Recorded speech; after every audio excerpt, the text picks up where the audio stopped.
Okay, commentary number 6, and I have been really, really looking forward to this one. I almost saved it for last when it comes to the Friday the 13th movies, but I just finished watching a fucking Serbian film, and I need a pick me up, and what better pick me up than my favorite of the 12 Friday the 13th films?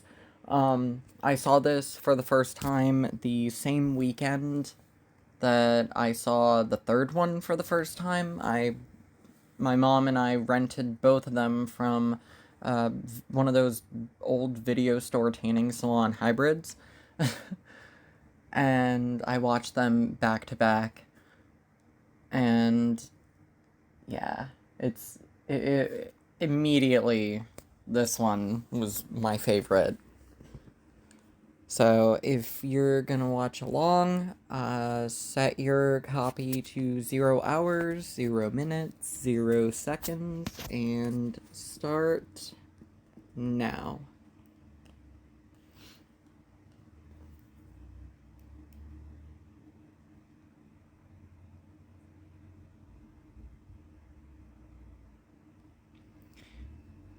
I think this and the seventh one. Wait, no, it's one, or no, 4, 7, 8 are the only three that have music playing over the Paramount logo. And this is my favorite of the recaps. This and part 7 have the two best recaps of the series.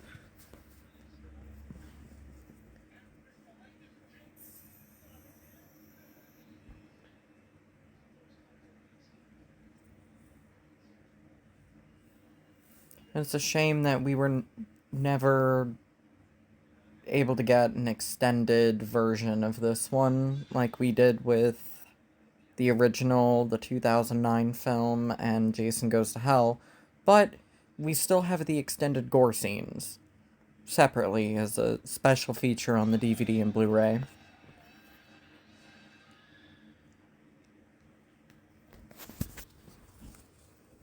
And I like how even this recap, they threw in a few really good jump scares, including the scare that got me really badly on like probably my 200th viewing of the second film, the cat scare, the cat jumping through the window.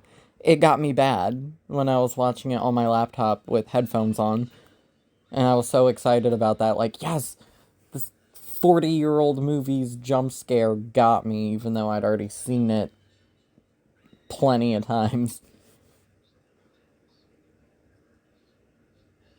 God, there's a lot of part 2 in this recap.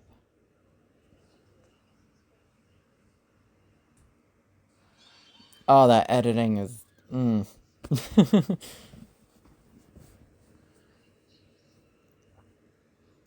Now we get some part 3.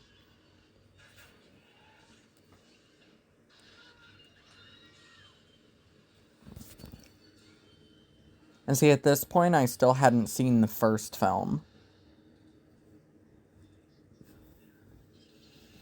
Like, I watched them in the order of 2, 3, 4, and then it was just a clusterfuck after that.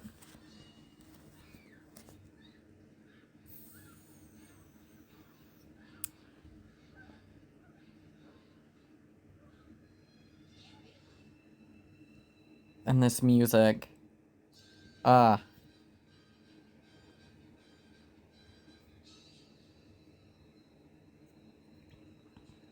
Not that big a fan of the font or the fact that they repeated the explosion from part 2, but whatever. I'll take it. This movie is damn near perfect.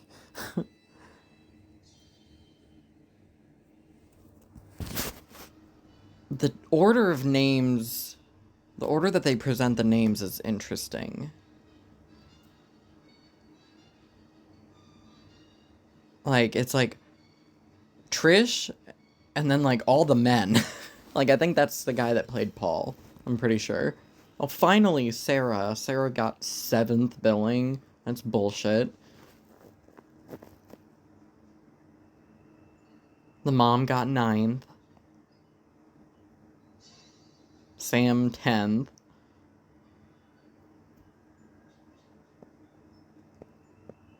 Okay, good. It included all 12 in the main group.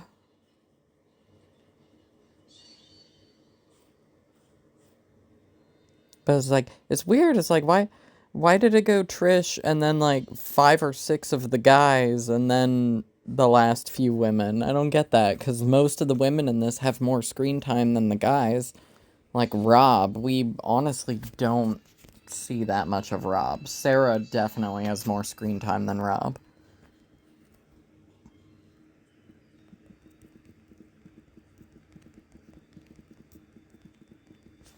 And as for the music, this this is my second favorite score of the series, second only to part 2.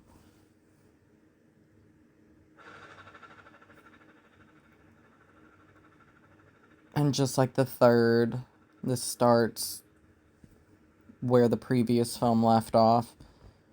I I think there's a fan edit somewhere that edits things slightly and like trims out like the recaps and stuff like that and the different opening credit scenes, and it kind of turned parts 2, 3, and 4 into one continuous like 4-ish hour long movie.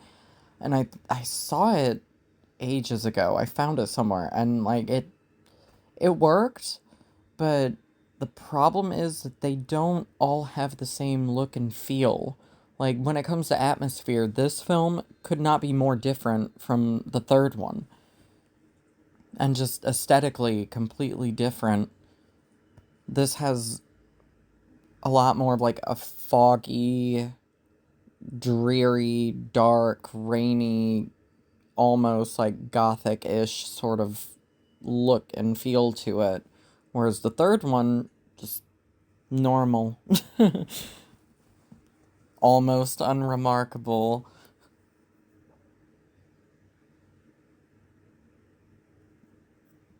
He's cute.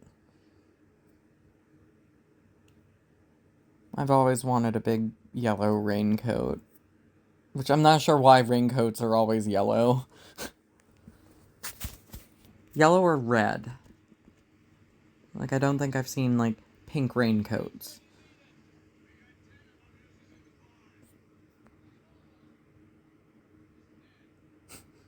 What's wrong with him? He's dead.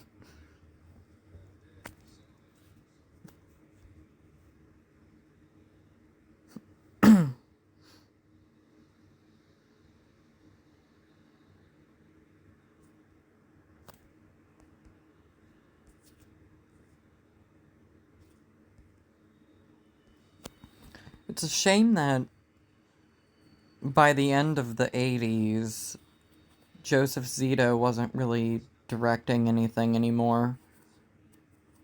Like, I think he had 2 more films that he directed after this, or after the 80s, I'm sorry. But I've only, of his movies, I've only seen, this and The Prowler.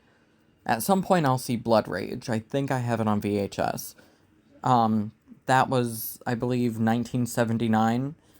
Not to be confused with the Thanksgiving slasher Blood Rage, which was like 1983/1987.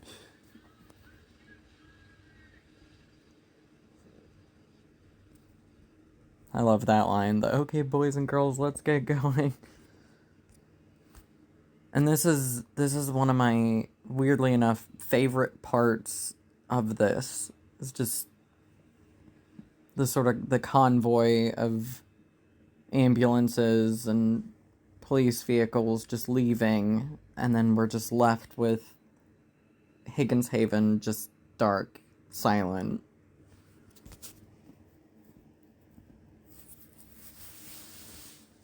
And that shot lasts a while, too.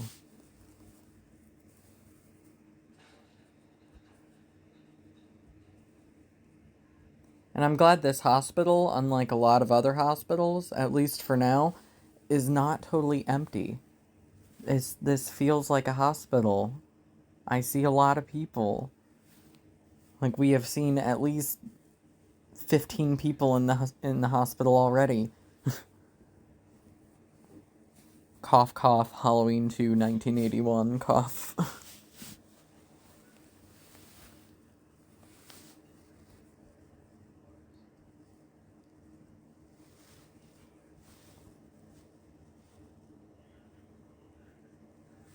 Okay, Serbian film.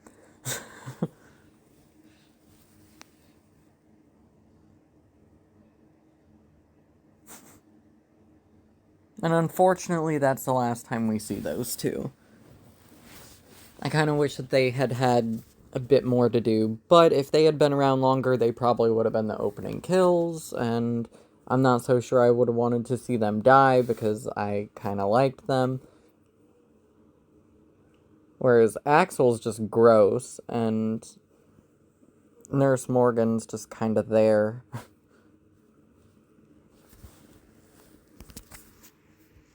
Oh, the sheet's moving.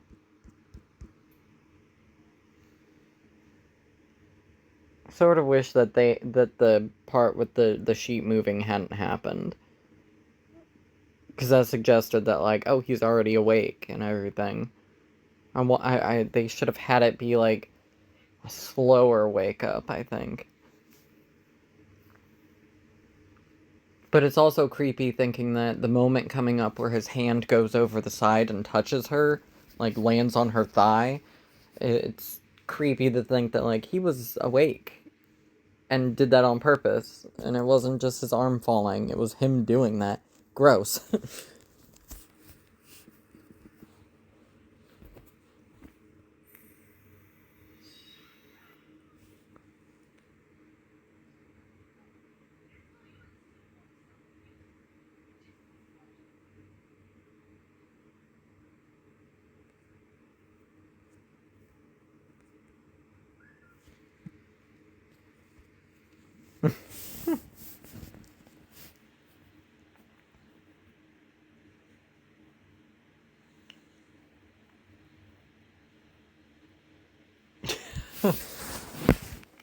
I was in a CED collector group recently, and I saw that somebody had actually found what he was watching.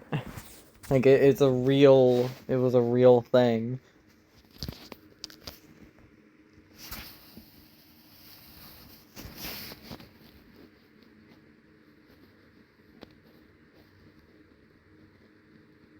And this is the fourth film, and it's the fourth film in the series, and the cops are still just completely useless.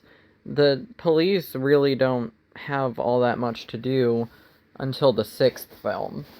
They're in the fifth for a bit, but then, like, they establish a couple of cops as characters, but even then, they vanish, like, 50 minutes into it and don't appear again until, like, an hour 23 minutes into the fifth one. Just entirely gone for the entire kill streak and third act. Ugh!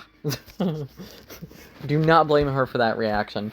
And his tangent here is priceless.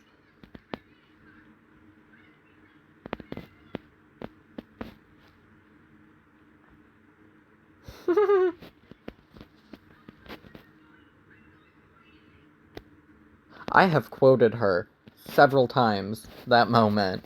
I'll tell you where I'm going fucking crazy. I throw the fucking in for extra flair.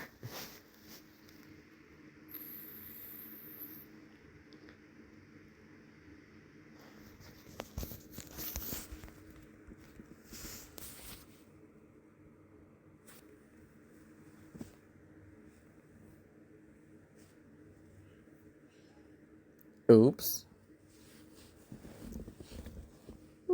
Today that'd be a few $100. Oh, right, only if you're a patient.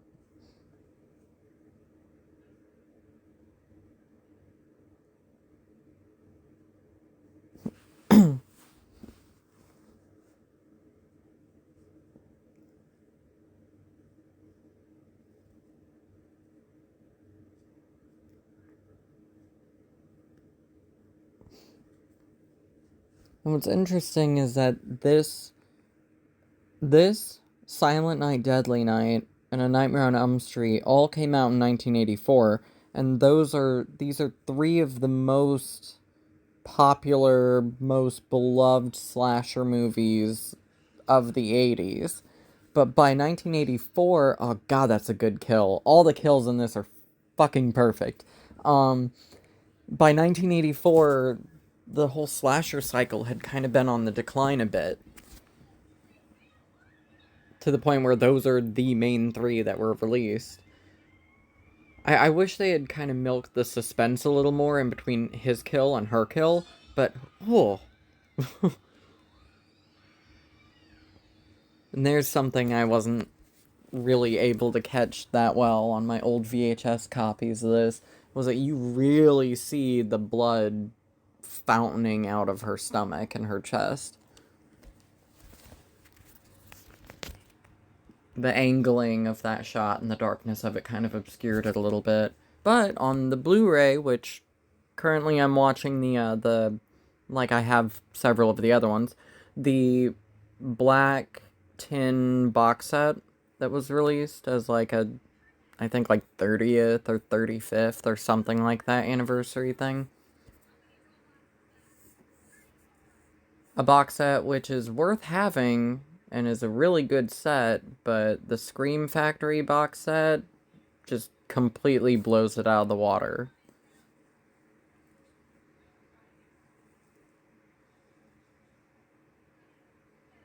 The From Crystal Lake to Manhattan DVD set is also really good. And I like that that one included a couple commentaries, which outside of that set are pretty hard to find.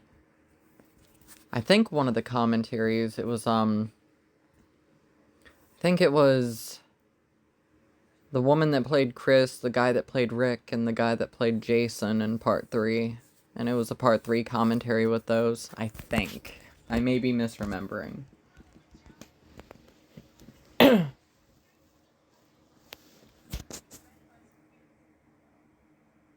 And I totally love this house. This is a really, really cute house.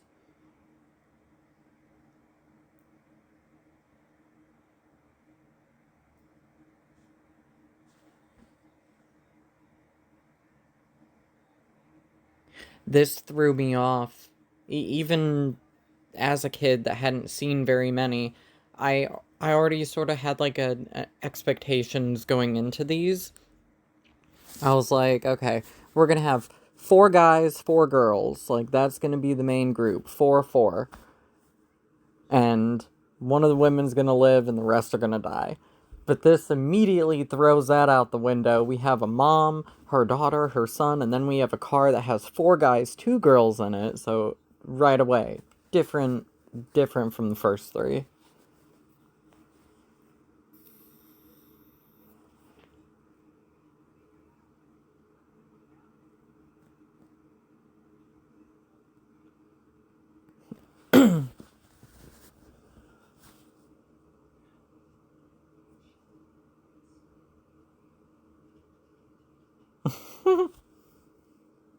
Crispin's really cute in this movie.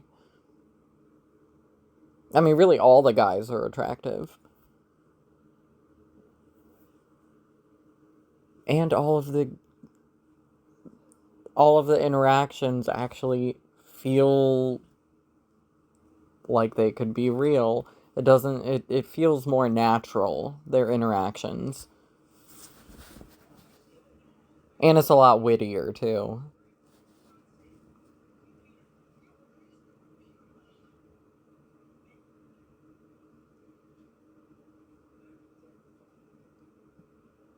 And we have another Ted. Because part two let a Ted survive, so this one kinda this one kind of fixed that. Like, okay, we let Ted live. Here, have another Ted and we'll kill him. And I really want to know why they buried her there. That's such an odd place. Like, is that little cemetery there? That mini cemetery on the side of the road with a bunch of headstones that are so faded and old they can't be read? Is that just where Crystal Lake puts its murderers and rapists and really bad, nasty criminals or something?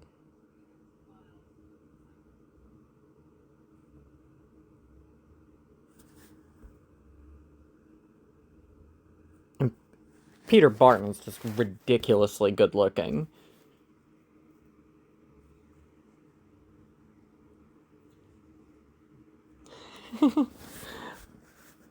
I love the sign. I want to make the sign. I want to be the banana hitchhiker girl.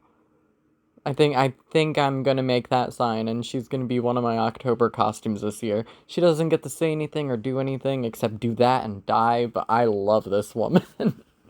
And I love that she kind of owns this. Um, God, what's her name? Bonnie Hellman. Bonnie Hellman. I love that she owns this. She has less than a minute of screen time, and she's just. I feel like the only reason that she's written into this is that, one, they didn't want to go a full 30 minutes without a kill, which, if not for her, there would be 30 minutes between Nurse Morgan and Sam dying. And two, they needed a 13th kill, aside from Jason, not counting him. And she got a nasty one. Like, even that's like a throwaway scene, throwaway death, and the effect there is still terrific. And now I wish I hadn't finished my orange juice yesterday.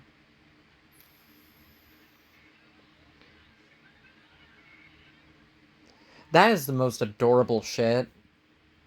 Like, I don't know, I have a very close relationship with my family, but we've never been like a big huggy, like physical affection, cuddly kind of family.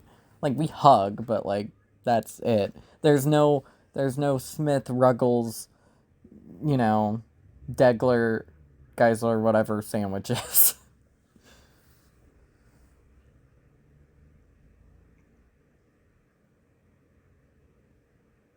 So many windows in that house, half of which get broken. Which I'll get to that as they happen, but as you watch along, count how many times someone breaks a window, jumps through a window, or gets thrown through a window. It's at least 5 times throughout this movie.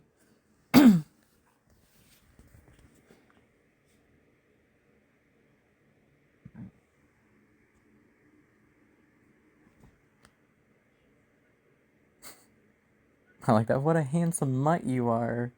I'm gonna use that as a pickup line. She knows. She knows there's trouble. I love that look. Because I'm sure she watches the news. She hears town gossip. She knows about what's happening. Her kids might not know. She might be shielding them from it. But she knows that there's been a killer on the loose that has targeted young people. And what the fuck just showed up next to her house? Young people. Who immediately are talking about sex. And this film really, really does push the whole sex equals death, drugs drinking equals death, skinny dipping equals death. Yeah, this one pushes that. Because Sarah, in any of the other ones, this would be our final girl.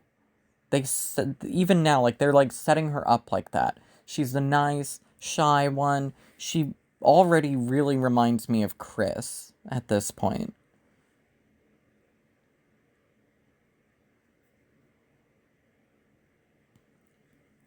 But no, she has to sleep with the hottest guy in the group and die 5 minutes later. I love Mrs. Jarvis's hair.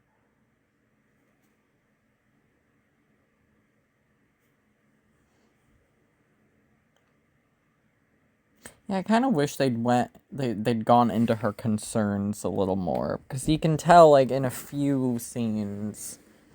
I mean, mostly the two that we just saw, but you can tell at times, like, she's not enthused about any of this. She's worried.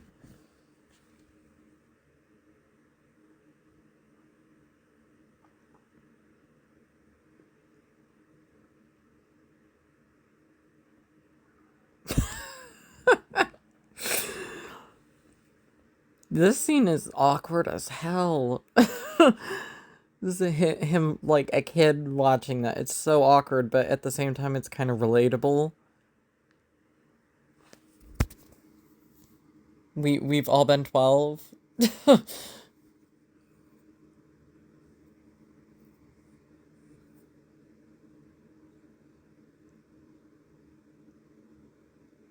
I like that his mom gets it. Like, I like that she knows, like, yeah, he was totally looking out there. He totally caught a glimpse of something he shouldn't. Yeah, that's kind of gross, that, yeah. But, whatever. He's curious kid.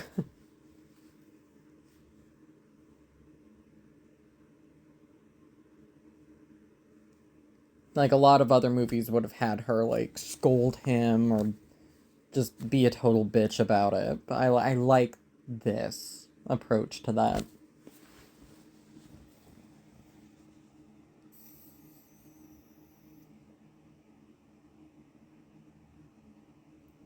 Like, as far as horror moms go, I think Mrs. Jarvis is firmly, firmly planted in my top 10.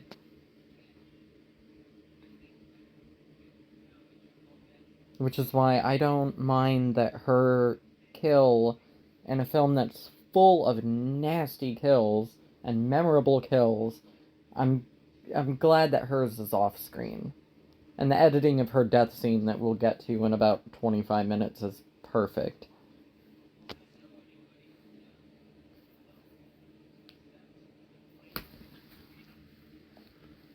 The timing of this is great. As soon as talking about meeting someone new, voila.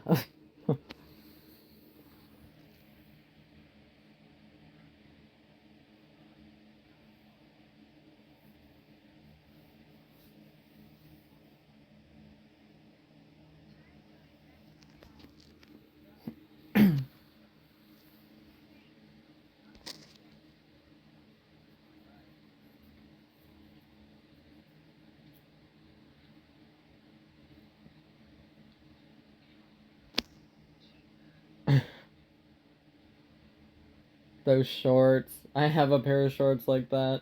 They're not comfortable.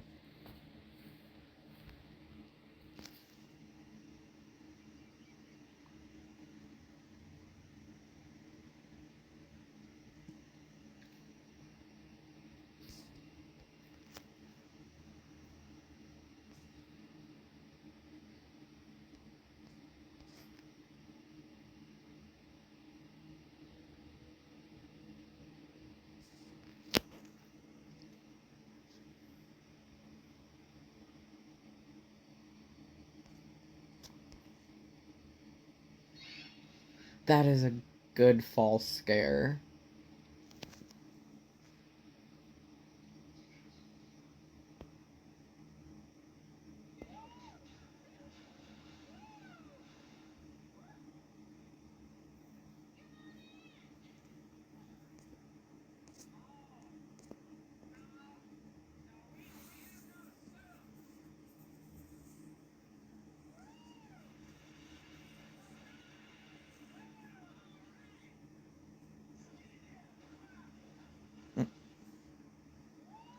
Alright, the first male nudity of the franchise is coming up. Aw, ducks.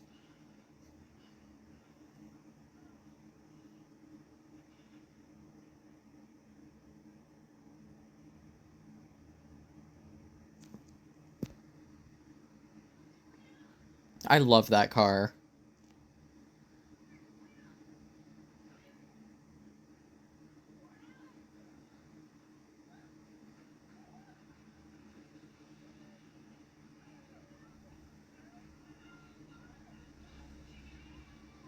No, you've all marked yourselves for death.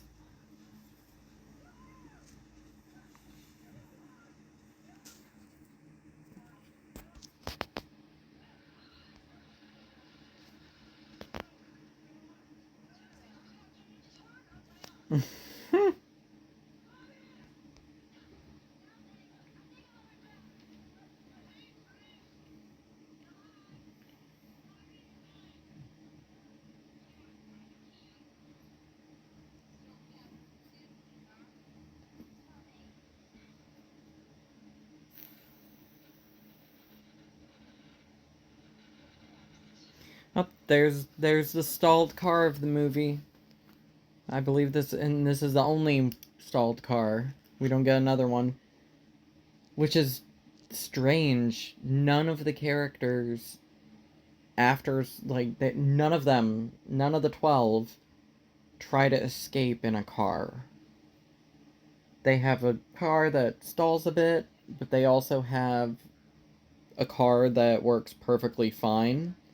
Not one person gets in either of the cars again. In fact, I think after around like the 35-minute mark or so, the only time that you even really see one of the cars is when Tina gets thrown on top of it. And then the brief scene of these two driving in the rain on the way home.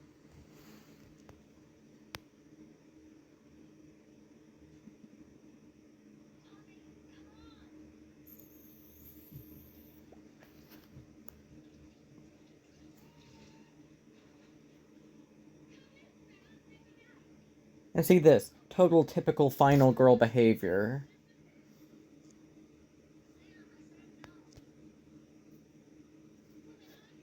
Like, if not for Trish, Sarah totally would have lived.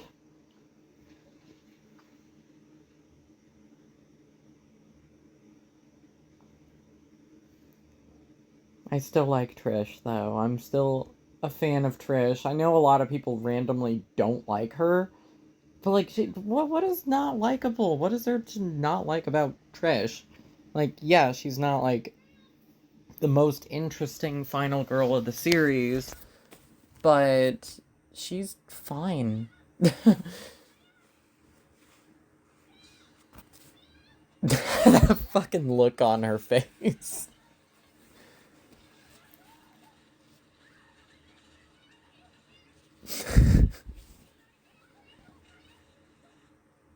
Yeah, no matter how many times I see it, that part is hilarious.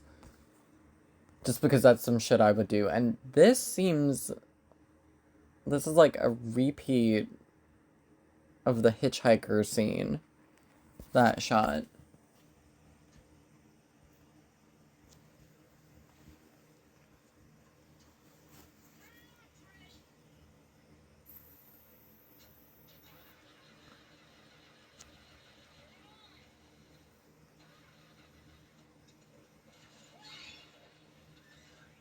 God, so many good stingers in this, too.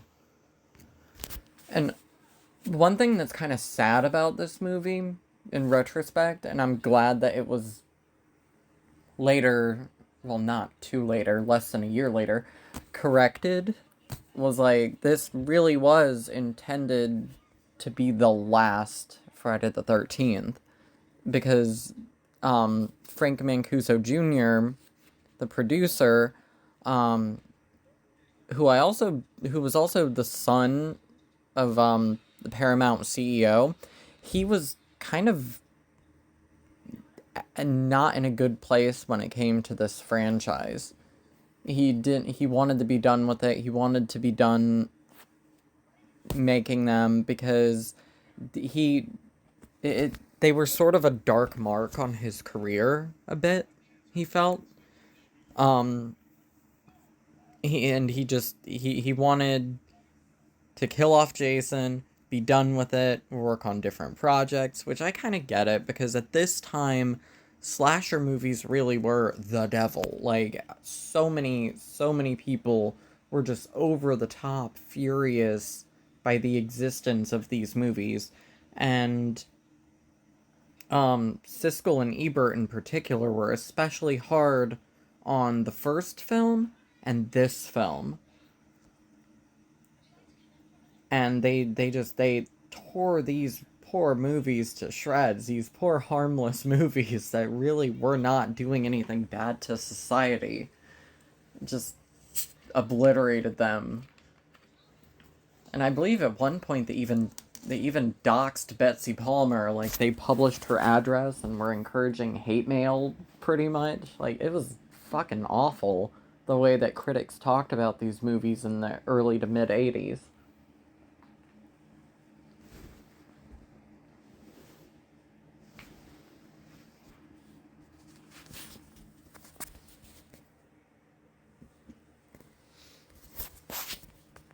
I like that they kind of flesh out Tommy a little bit by having him be a mask maker. It doesn't really serve that big a purpose in the grand scheme of things, but it's a nice, it's a cool little character trait, and it does a bit to allow a lot of viewers to kind of see themselves in Tommy. Like, I know that when I was a kid and I saw this, I thought Tommy was cool as fuck. I wanted to have, like, best friends that were like him, but I couldn't find anybody like him, and I wanted to be like him, but I'm certainly not talented enough to, even now, make something like this. This is fucking cool. Do I totally buy that a 12-year-old made it? No, not really, but whatever. Suspension disbelief. It works for him, it works for the character and the story. It's cool.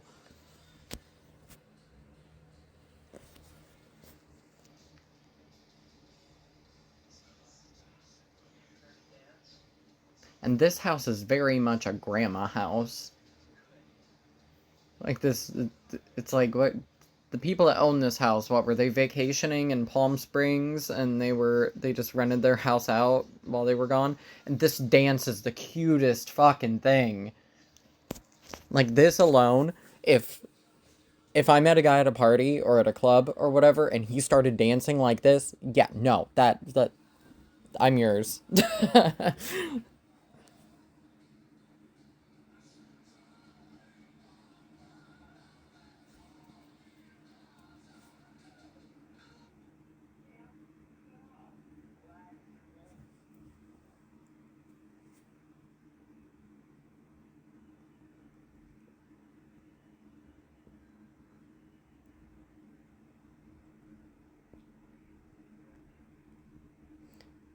And you know what? That line would probably work on me depending on how many drinks I've had.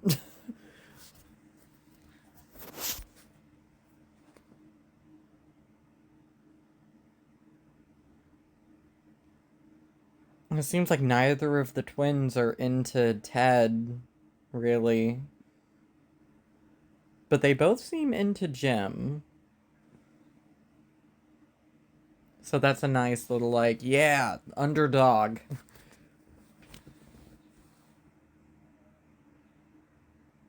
Like, the nerdy guy gets laid and his douchey, bro friend does not. So some people who are kind of on like the outcast side of things probably appreciated that a little bit when first seeing this.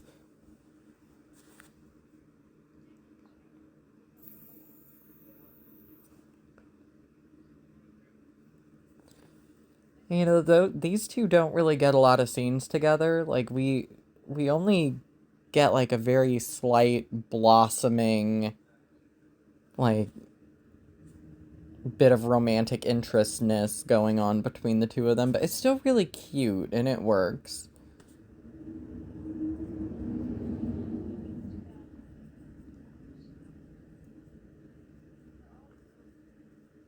She's so tiny compared to him.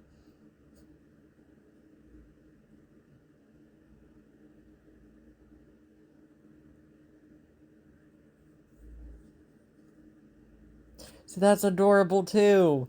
There's like a lot of really like well placed bits of cuteness sprinkled in.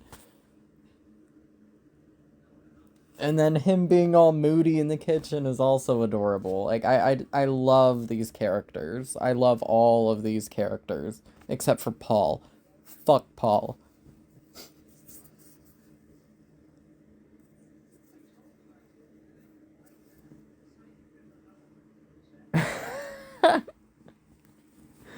That's perfect. That the shot of her just walking in like, huh?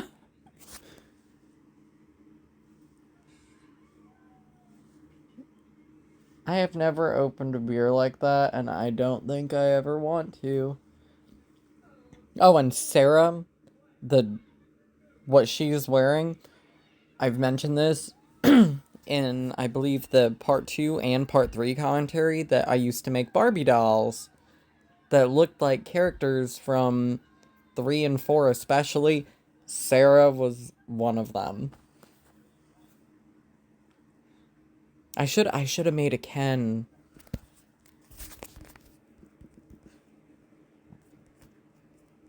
I should have made a Ken that looks like Doug.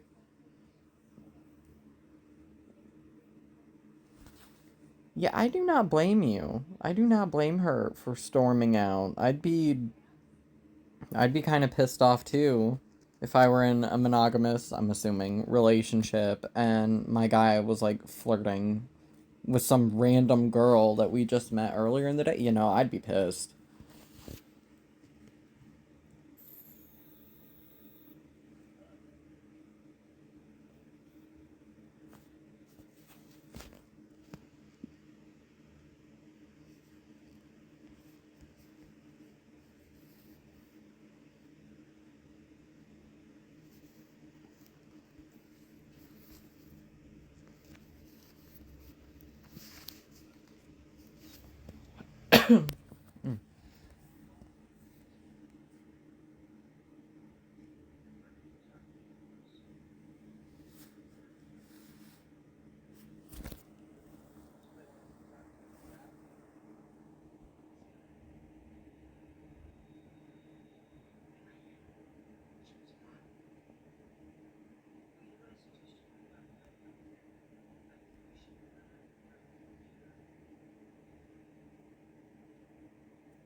That's ominous.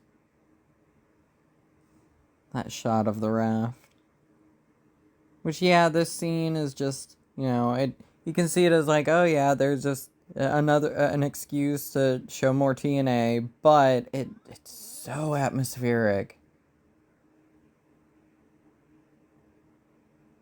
It's not even like a moment of like, ooh, sexy. It's just like it just feels cold. Like this is not like it doesn't feel like it's meant to be like a hot nudity scene.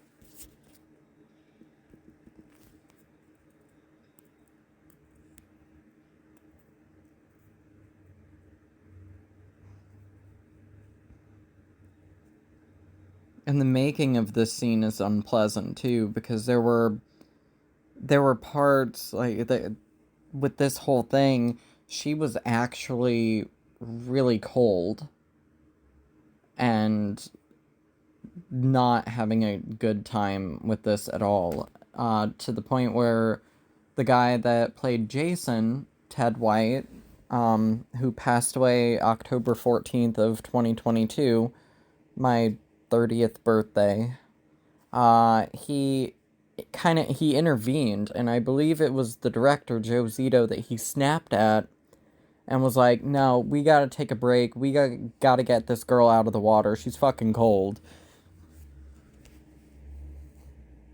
Like she's turning blue. We need to be done."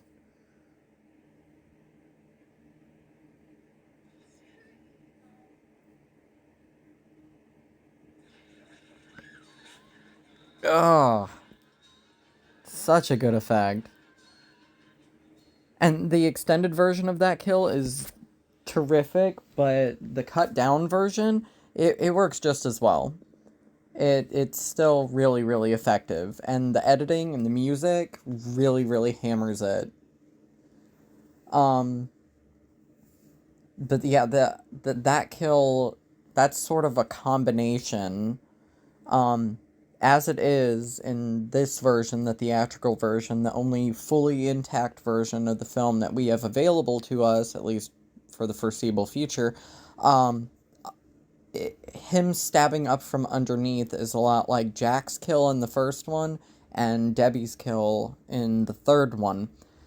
But the extended version, it still has that element to it where it's like up from underneath, and it's like those two kills in particular, and also Robin's later in part 5, but it lingers on it a bit more.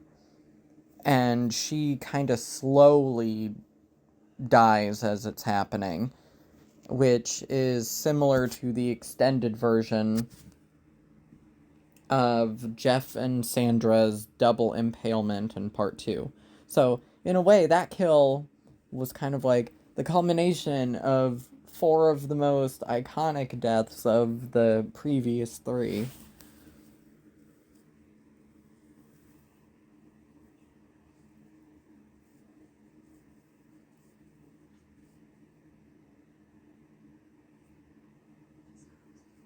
Yeah, see that line that she just said, the why don't we just go upstairs? Yeah, that would have been me right after his goofy dance.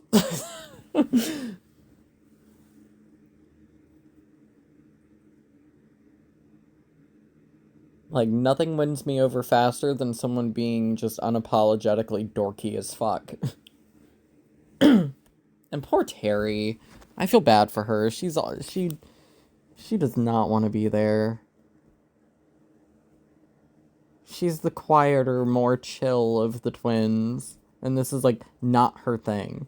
Like, she seems like she would much rather be home, hanging out with her pets, reading, eating, watching TV, doing what I do most nights.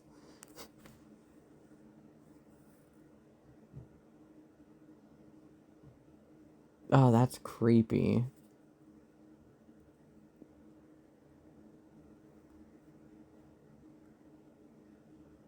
And see, boo, double standard, boo. He didn't have to get completely naked to go swimming in that frigid water. What is he doing? Is he, like, trying to sneak up on her?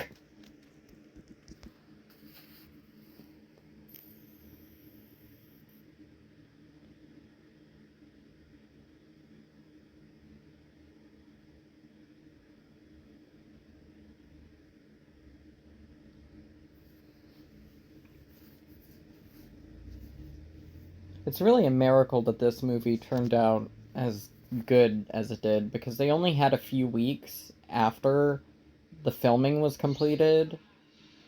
Um, they only had a few weeks left for post-production, because it was originally going to be released in October of 84, but the studio heads, they pushed it forward, like they pushed it 6 months to April of 84. And that that was good. That was a nice little ouch.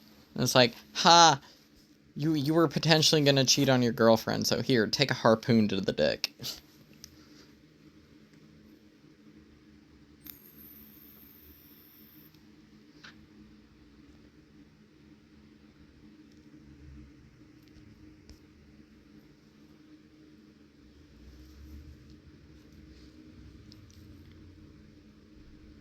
So that's 5 down.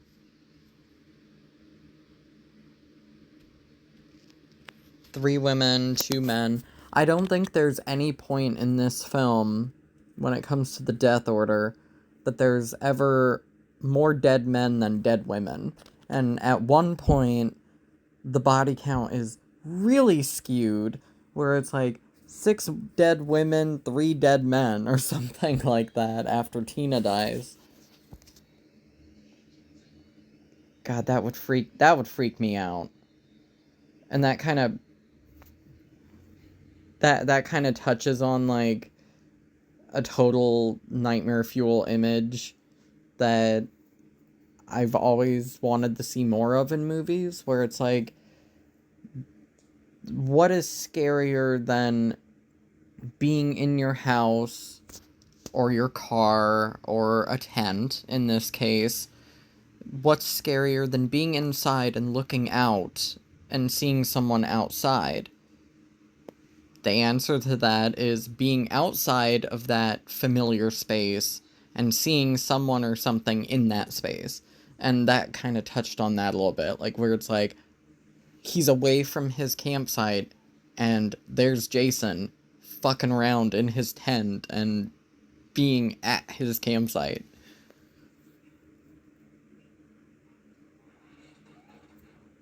Was this bread was this bed break intentional?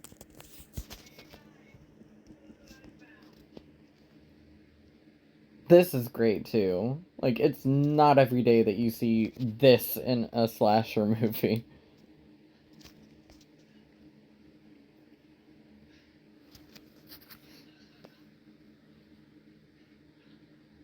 Terry is just still not about it.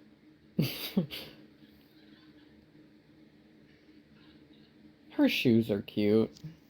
The pink shoes.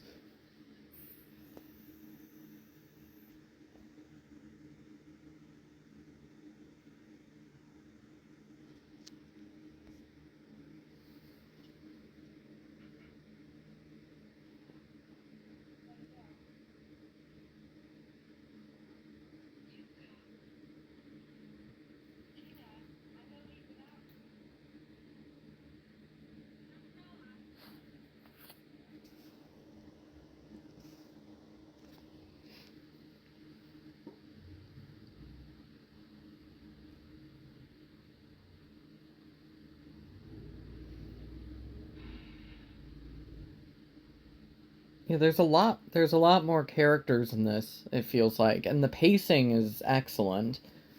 This and part 2, like parts 2, 4, and 6 really are the best paced of the 12. Like, this just, it breezes along. We are already 52 minutes in, just about.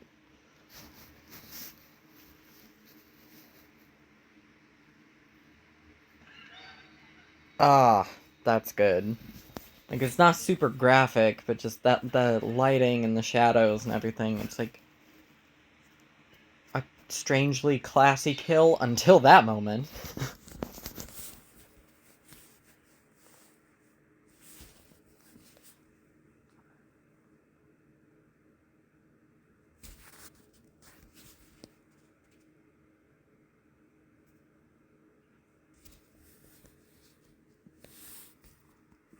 And already we're down to 5 of that group.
Seems like Mrs. Jarvis spends a lot of time jogging.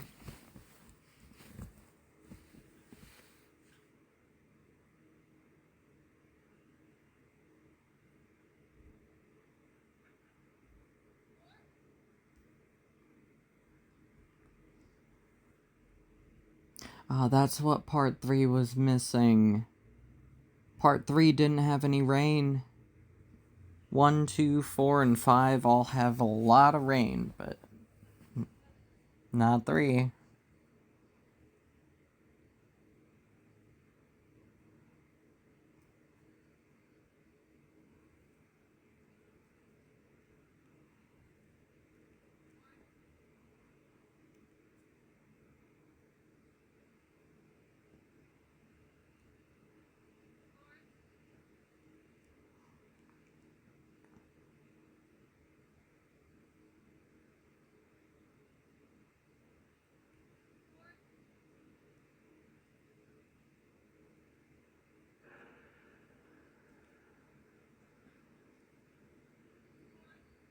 Where is that dog?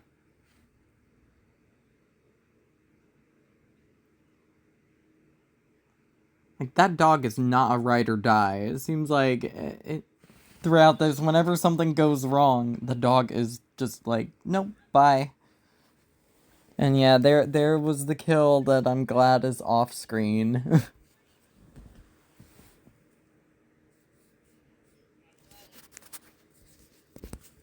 The 7th one to die.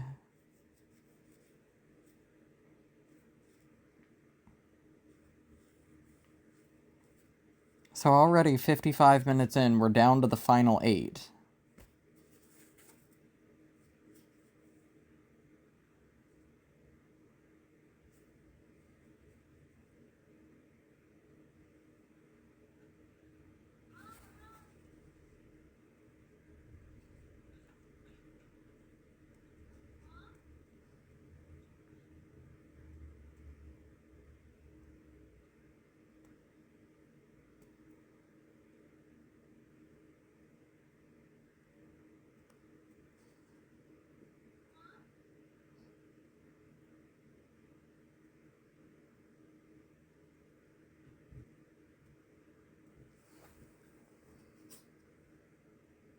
Oh, and another fun fact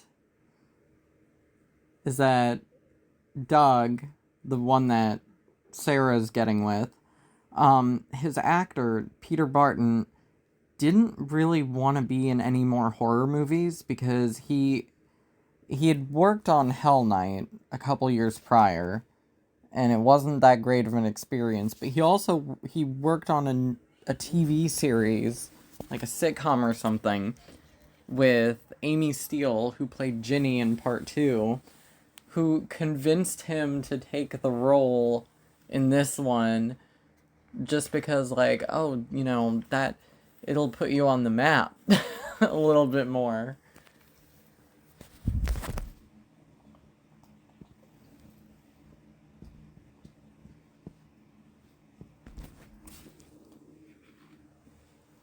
I swear, poor Trish spends like half of this movie in the rain and just looks so uncomfortable and just cold the whole time.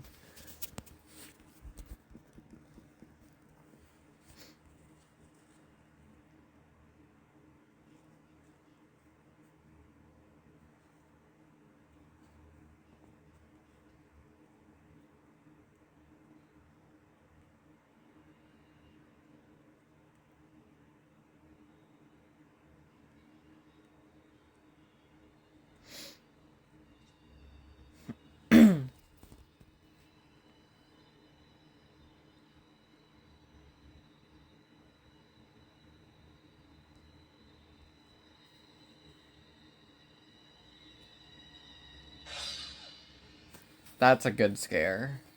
Like, there's a lot of really good scares in this, actually. Like, I don't really like it when movies rely too much on jump scares, but this has a bunch of really good ones.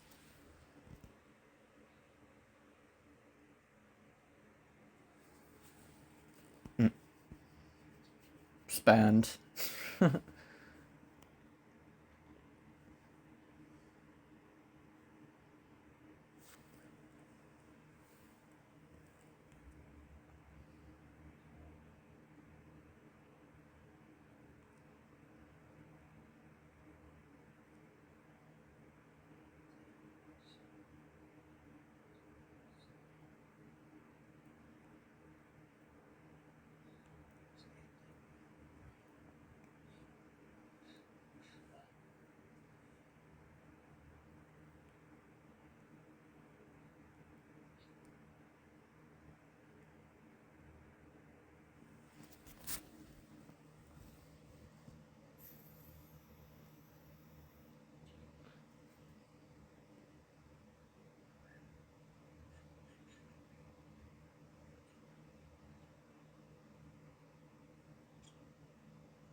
Oh no, he's gonna get his heart broken.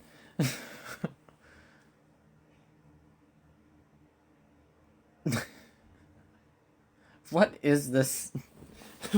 What is this movie that they're watching?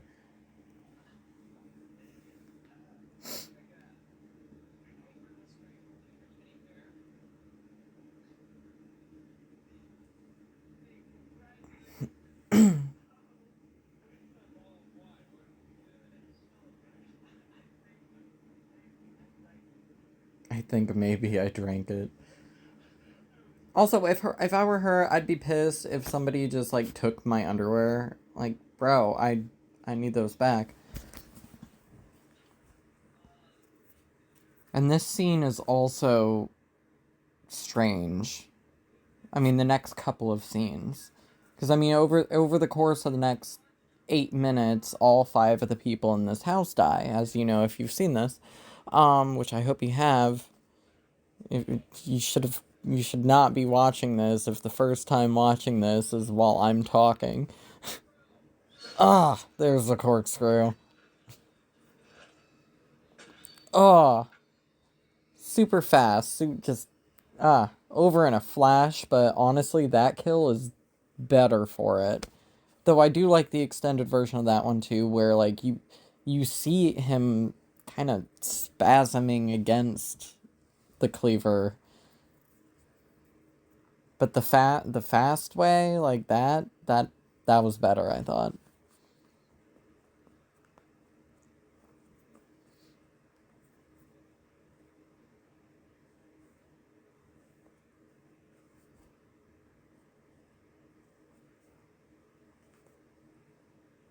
It's like, why is her bike still there? Is she still downstairs?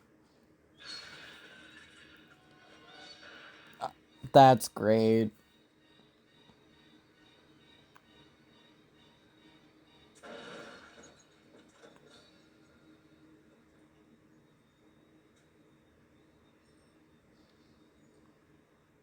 Not sure that would have killed her instantly, but okay. Um, Also, how did nobody hear that? Because that was quite loud. But whatever. It was the the logic issue was good. Like it's forgivable just for the exploding windows. Um, and he doesn't. He's going after.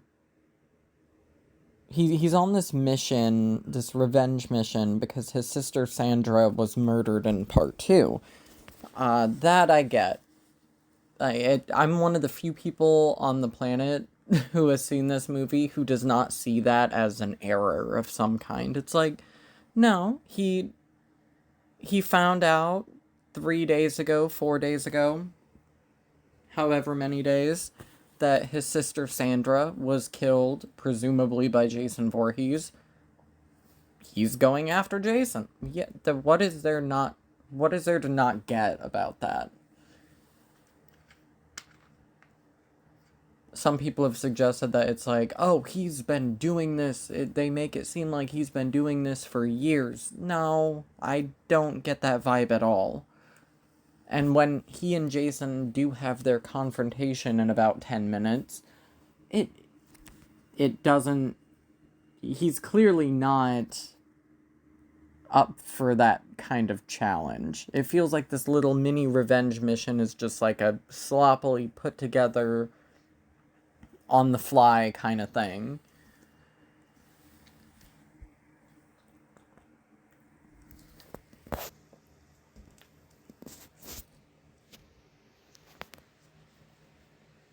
Oops, you only have one towel for two people.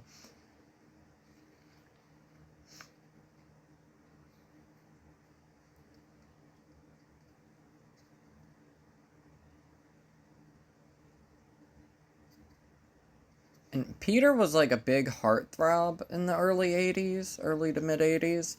So I can just imagine there were a lot of people that saw this back then that were like, oh my god! But yeah, this, like I was saying a minute ago, this whole sequence is so strange. Like, the layout and the death order and everything.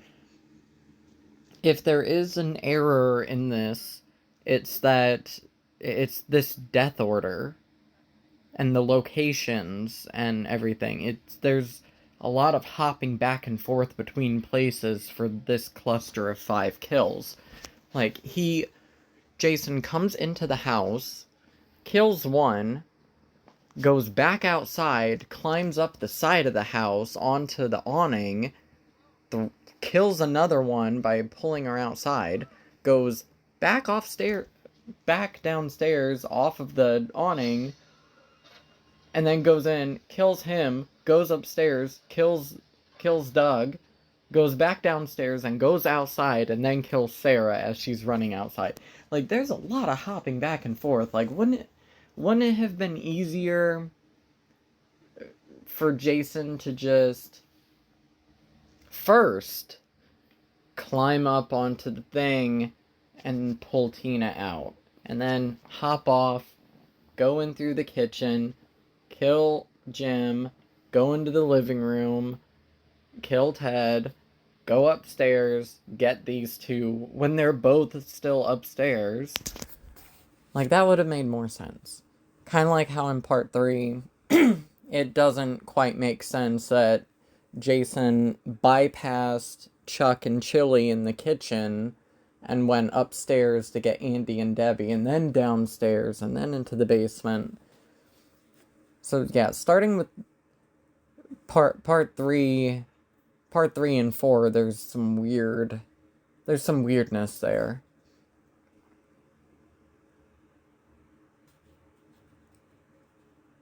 And it feels like the location hopping is just meant to accommodate the preferred death order rather than logic.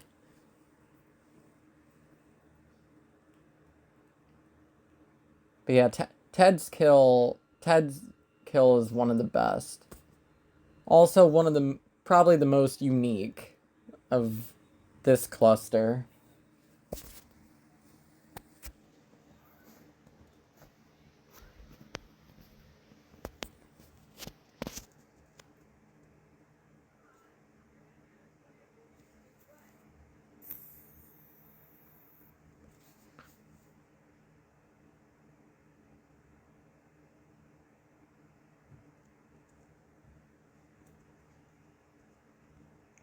You mean to tell me that he can't tell? Like, he can't see that at all? There's this big, tall, hulking person outside? Because I think Ted White, I believe he was something like 6'3", 6'4". Oh, that's so good. Ugh, and the hands with the nail. His fucked up fingernail from part 2 got worse. Oh, the head crush.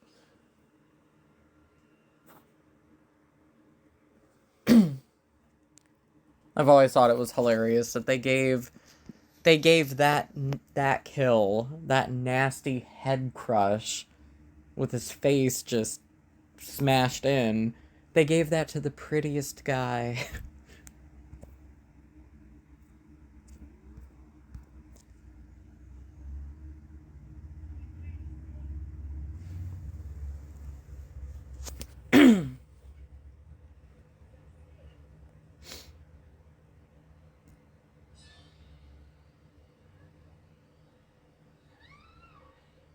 Her reaction is great. And see, normally, in any of the other Fridays, at least to the first few, this would be the beginning of the final girl chase. But nope. Instead, we lose what normally would have been the final girl with 22 minutes left. Which that's always been interesting to me too, is that from the time the carload of friends is introduced to the time that the last of that main group of 8 dies, it's like 53 minutes. Something like that. Like, we don't even get, like, a full hour with the main group. God, those nails are something else. Ugh.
Yeah, I can't say I'm that like giddy about the death order of this one, even though it's my favorite by far of the whole series, just because of how intense it is and how fast it is and the atmosphere of it and Jason himself. Like, this is the best Jason. Part 2, 3, and 4 for me, those are my three favorite Jasons. But yeah, the Death Order could have used some tweaking, I feel. I mean, ultimately, at the end of the day, Rob is kind of pointless. Oh,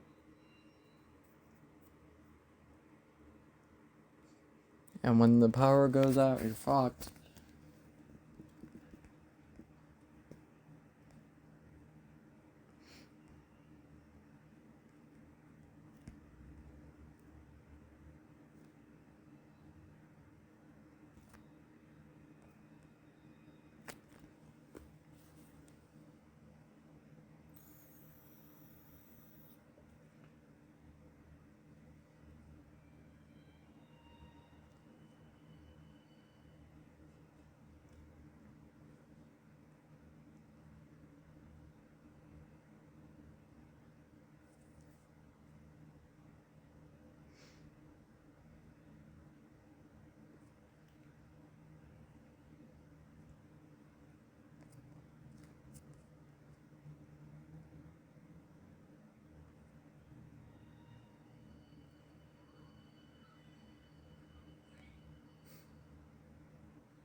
Ah. See, I don't think he's dead.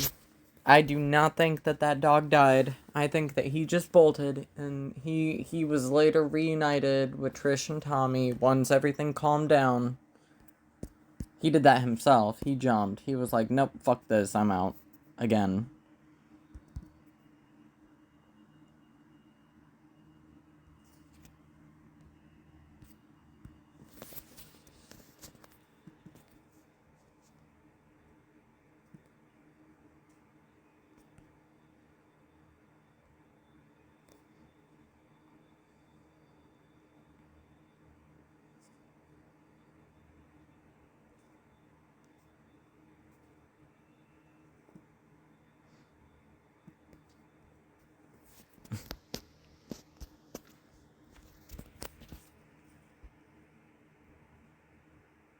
I love that the shower is still on and still steaming.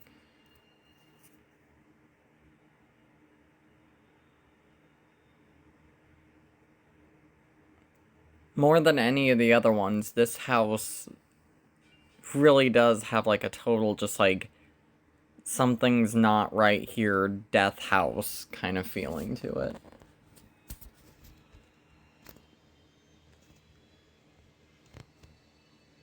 And this is awesome, just like her just she knows what she's gonna see, but she just can't help but look kind of thing. Like she really sold that well.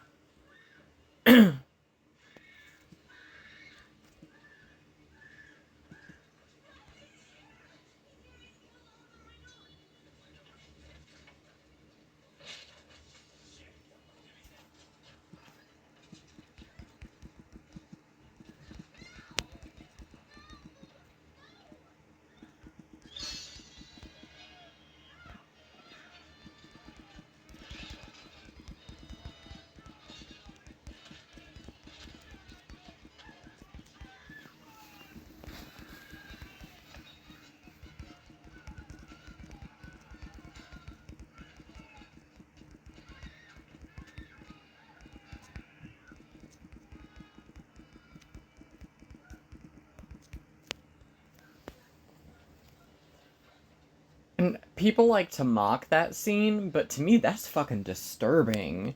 Like that without him screaming that, it's a really basic, like not that powerful kill. And it doesn't really stand out that much despite being it was possibly going to be Jason's final kill ever, and that was what we were left with.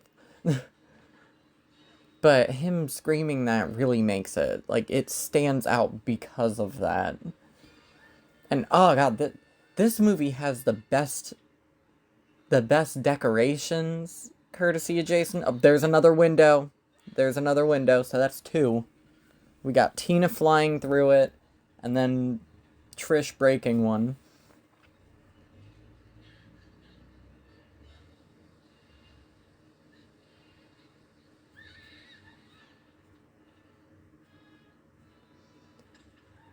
It's funny to me that he used, like, he moved Doug's body. Like, why did he move him? And when did he have the time to move Tina onto the front porch? And this is kind of I mean, E for effort, you know? They're nailing the door. God, that's harsh. The hand rip. E for effort, them nailing the door shut and everything, but y'all, windows break. Like, come on, Trish, you just broke a window. You know they break. And this shot kind of gives it away. Like, something, boom, 3. That's the third window thing. Kind of a direct copy of Rick being thrown through the window. 4 window things, 3 of which were in the last 2 minutes.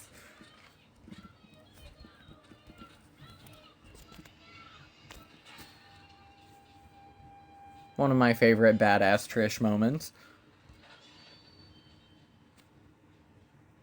What, you mean he came in through the door and not another window? That magnetized... I'm assuming it was magnets. The hammer throw was really cool.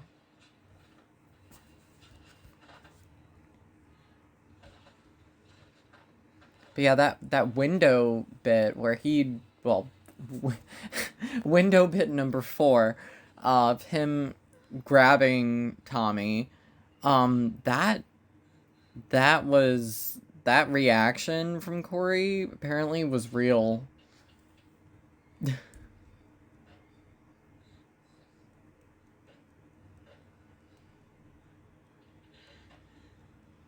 Cause he sorry, I'm just like caught up in one of my favorite scenes. Ted White did not like Corey Feldman. Like, he said that Corey Feldman was mean or something. Like, he was like a mean rascal or a mean kid or something like that. So he sort of intentionally fucked with Corey a little bit.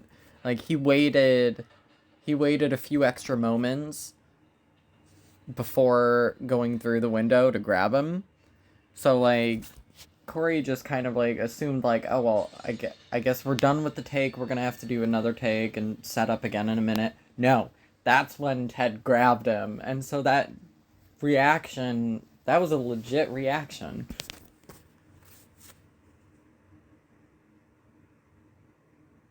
Ugh.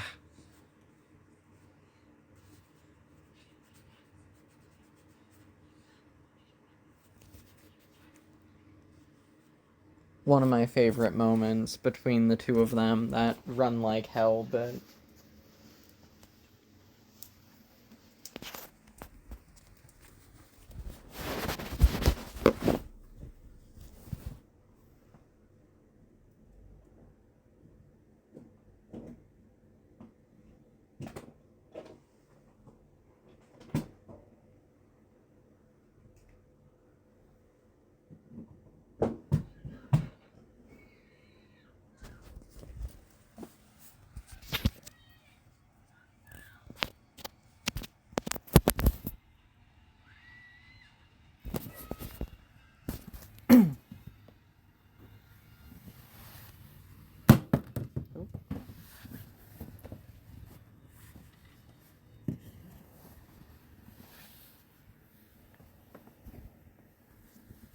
and this short little chase scene of Trish's is honestly one of my favorite parts of the entire franchise.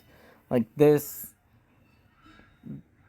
that felt real. Like that feels so real. That like ness that she has going on, and this window throw, oh, so good. Best slow mo of the series.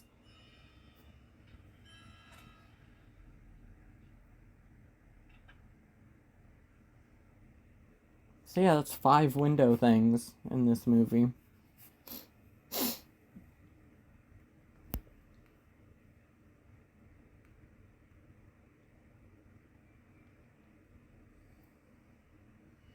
And much like the third one, we don't really get a forest chase scene here. It's just bouncing back from house to house, the same way that in part 3, Chris bounced back and forth, you know, from the house to the barn. Oh, really, with her, it was just more like house and then barn.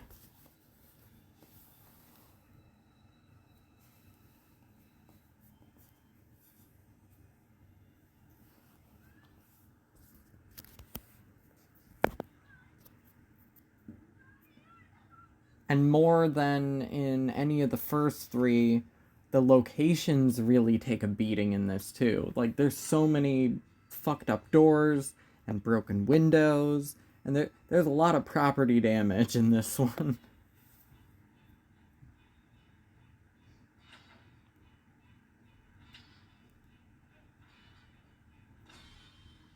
Ugh.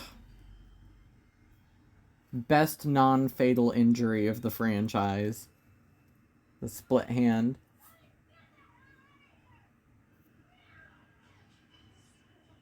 I like that Jason made a noise. Like the grunting and the like the growling and everything is really, really good. This also feels real. Like her screams here. Like Kimberly's great in this.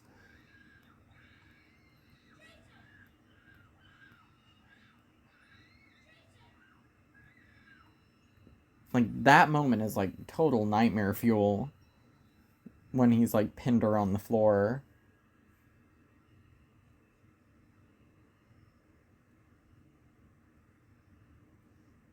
But yeah, that "you son of a bitch, I'm gonna give you something to remember us by."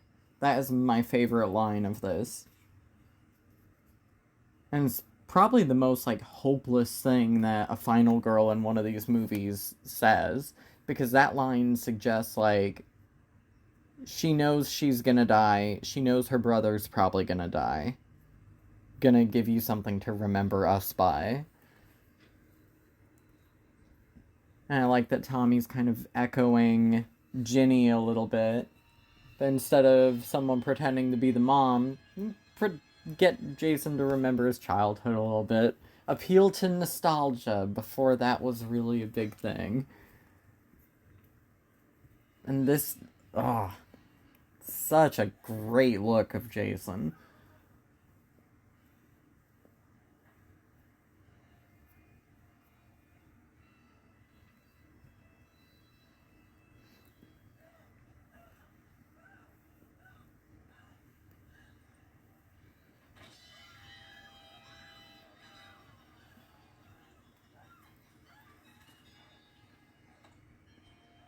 Oh,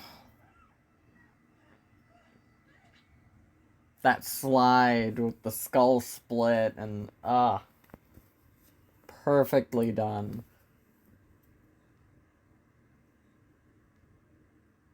And that still holds up as being arguably the most iconic gore effect shot of the series.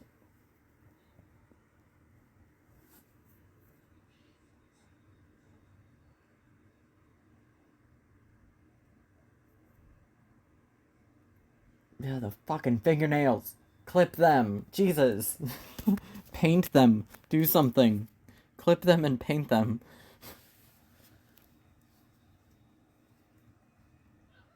Yes, give him a fucking manicure with the machete. Ugh. I believe it was Joe Bob Briggs at one point said about the ending of this that Jason is deader than dead. He's a melted milk dud. You don't get any deader than that or something.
As iconic a weapon it is, at this point in the series, I don't think that many people have actually been killed with a machete.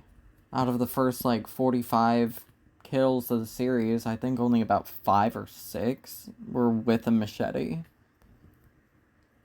That weapon itself doesn't really become Jason's big main thing until the 6th film.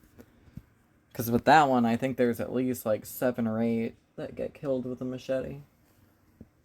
And that look. Yeah, this breaks the franchise tradition of dream sequences or hallucinations or other weirdness, but it works. It makes it feel like the end, but at the same time, it leaves it open a bit for a new beginning, which is exactly what the 5th film is, that I've already done a commentary for. And it originally did end with the dream. We did have a dream scene of Trish and Tommy, they had fallen asleep on their sofa, and they woke up as the police were coming, and it was a nice callback to the original film when Alice woke up in the canoe right as the police were arriving on shore. And Trish, for some reason, goes into the bathroom and she finds their mom dead in the tub, and the mom opens her eyes and they're pure white, and she looks very, very fulchy. And then Trish wakes up in the hospital bed. I kind of wish they'd kept it, but at the same time, it's not that big a loss not having that.